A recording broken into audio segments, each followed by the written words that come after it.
The seventh law of achievement is the law of preparation, which says that perfect performance is preceded by painstaking preparation. The mark of the serious person and the real professional in any field is that he takes more time to prepare thoroughly than the average person does. The non-serious person or the non-professional always attempts to bluff or to wing it. He tries to get by with a minimum of preparation without realizing that his level of preparation is immediately evident to everyone around him. One of my favorite quotes, which has had a powerful effect in shaping my life and attitude, comes from Abraham Lincoln, who said, "I shall study and prepare myself, and someday my chance will come."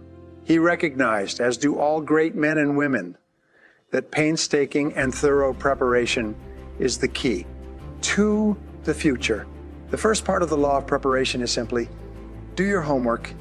It's the details that trip you up every single time. My friend Joel Weldon gave a wonderful talk a few years ago entitled Elephants Don't Bite. The essence of his talk was that it was the mosquitoes of life, the small things that tend to be ignored, that cause you the most trouble. No one ever gets bitten by an elephant, but people get bitten by mosquitoes all the time. His message was that if you want to get to the top of your field, you must be fastidious about the little things because, as a minister once said, good is in the details.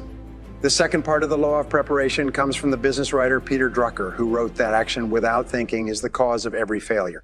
Action without taking the time to think through the details and their possible ramifications seems to be the underlying cause of most failure in life.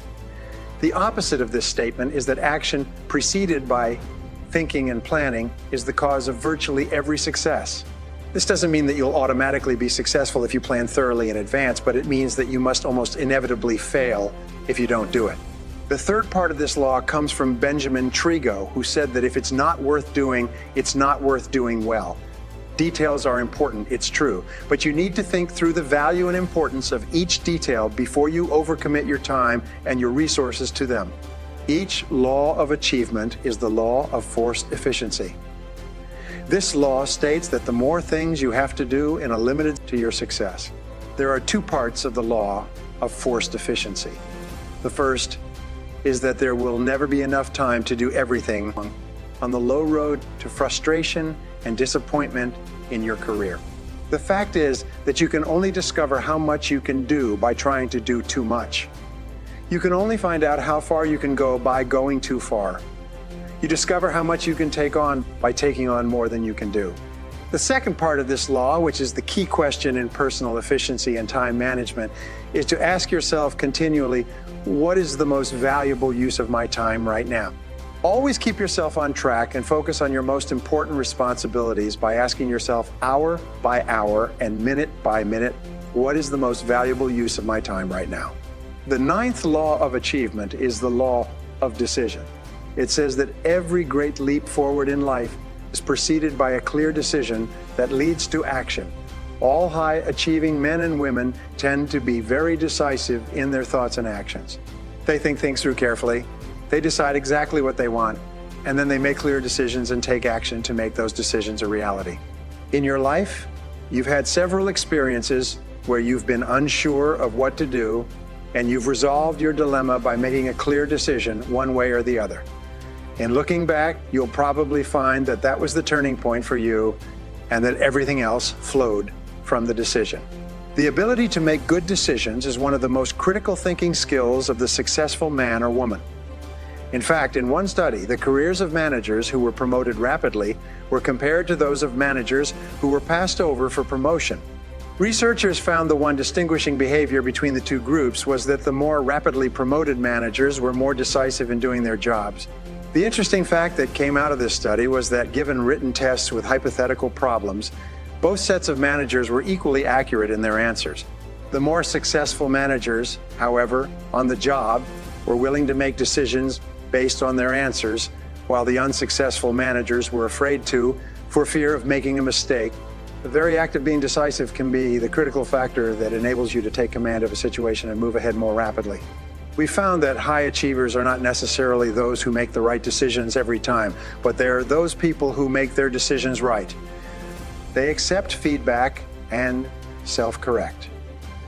They take in new information and change if necessary, but they are always decisive, always moving forward, never wishy-washy or vacillating in their attitudes toward life. The first part of the law of decision is simply this: act boldly and unseen forces will come to your aid. It seems that when you grasp a situation and step forward courageously, a series of unseen forces, most of which are explained by the laws in this program, seem to emerge and help you achieve your goals. Your very willingness to take action rather than to delay or procrastinate seems to bring universal powers to your assistance. The second part of the law of decision comes from the wonderful book by Dorothea Brande entitled Wake Up and Live. She wrote that the discovery that changed her life and the lives of thousands of others who heard it from her in her public talks was the simple success formula that says, act as if it were impossible to fail, and it shall be when you imagine that your success will be guaranteed if you simply take action and you act on that premise. A whole series of forces begins to support you and move you toward the attainment of your desires. So when in doubt, act as if it were impossible to fail and push forward. The third part of the law of decision comes from the famous Nike commercial, which says, just do it. These three words really summarize one of the great formulas for success. Just do it. So be decisive, go for it, take a chance, act boldly, and unseen forces will come to your aid. The 10th law of achievement is the law of creativity. It says that every advance in human life begins with an idea in the mind of one person.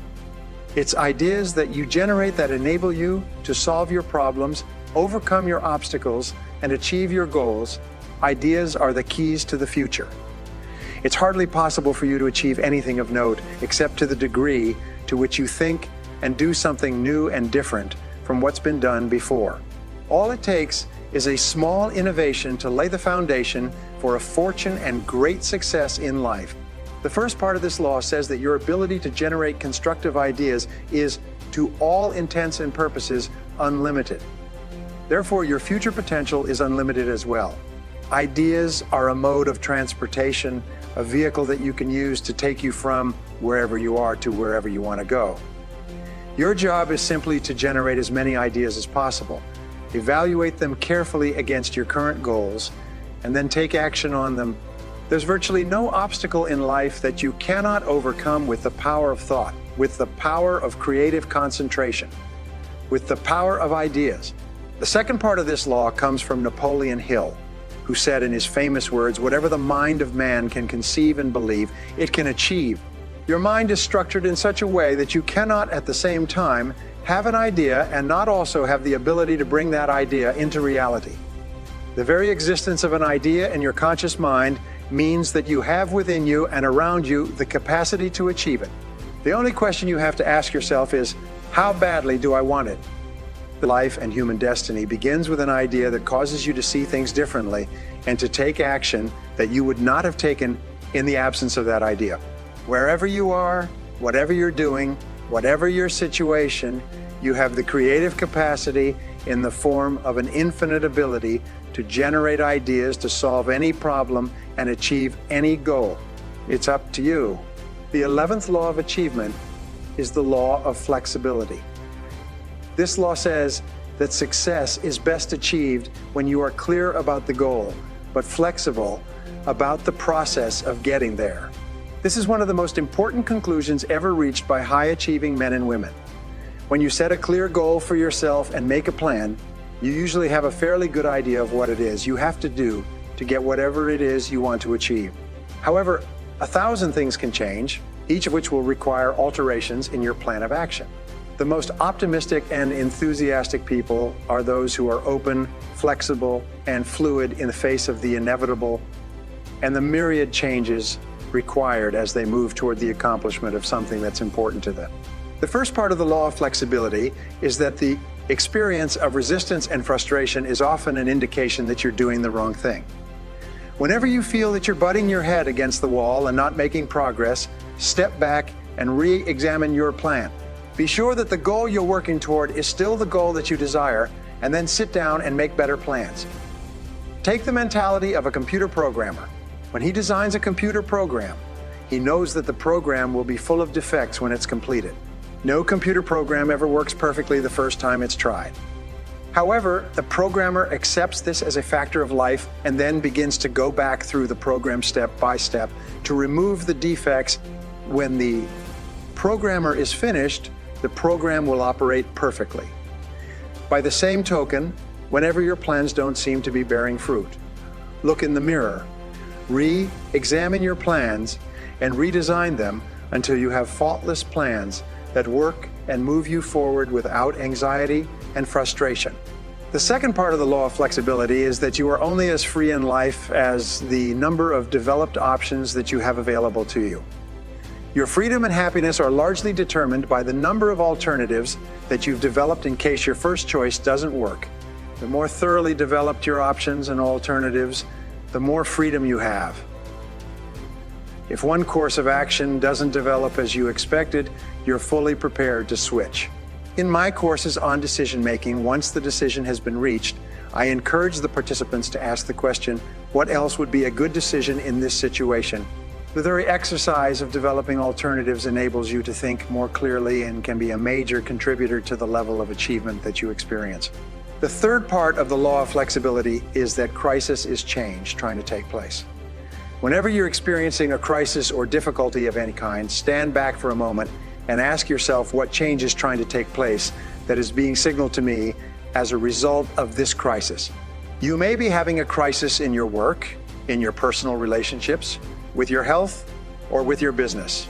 In almost every case, what changes would this dictate? How flexible and fluid would you have to be to redirect your course of action if something that you're assuming as a fact turned out not to be true at all? Whenever you make the right decisions and you achieve your goals on schedule, it's always because the assumptions that you were operating on turned out to be true. Many people go broke in starting their own businesses because they assume that there's a big enough market for the product or service that they propose to offer. They also assume that customers will switch from their current suppliers to them for no other reason than that they are in the marketplace. They sometimes assume that they have the talents and skills and abilities to provide the product or service at a competitive price and still make a profit.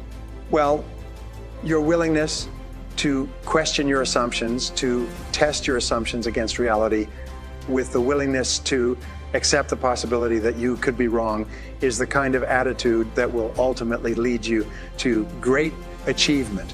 Flexibility is considered to be perhaps the most important single quality necessary for success in our competitive society for the rest of the century and into the century beyond.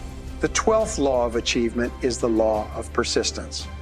This law says that your ability to persist in the face of setbacks and disappointments is your measure of your belief in yourself and your ability to succeed. Persistence is the iron quality of success. Sometimes your willingness to persist is your greatest asset and is the quality that separates you.